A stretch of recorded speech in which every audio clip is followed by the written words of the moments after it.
பழமொழி கதைகள். தலைக்கு வந்தது தலைப்பாகையோடு போனது. மகாபாரத கதையில் வரும் அந்த 18 நாள் போர் தான் மிக முக்கியமானது. அதிலும் கர்ணமோட்சம் என்பது மிக மிக முக்கியமானது. பாண்டவர்களுக்கு கர்ணனை வெல்வதுதான் பெரிய சவால். கர்ணன் கையில் நாகாஸ்திரம் இருக்கிறது.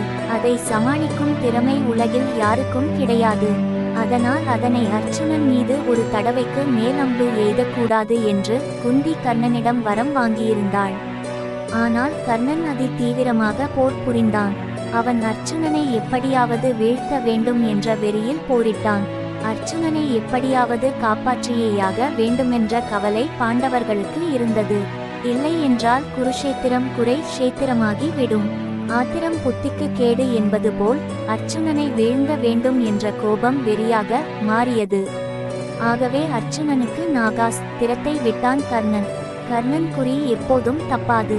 அவன் எய்த நாகாஸ்திரம் அர்ச்சுனன் தலையினை நோக்கி வந்து கொண்டிருந்தது. சாரதியான கிருஷ்ணன் நின்று கொண்டிருந்த தேரை தன் கால் பெருவிரலால் அழுத்தினார். தேர் ஒரு ஜான் கீழே இறங்கியது. வந்த நாகாஸ்திரம் அர்ச்சுனனின் தலைகவசத்தை தட்டிச் சென்றது. அர்ச்சுனன் பதறியவன் என்ன என்று கிருஷ்ணனை பார்த்தான்.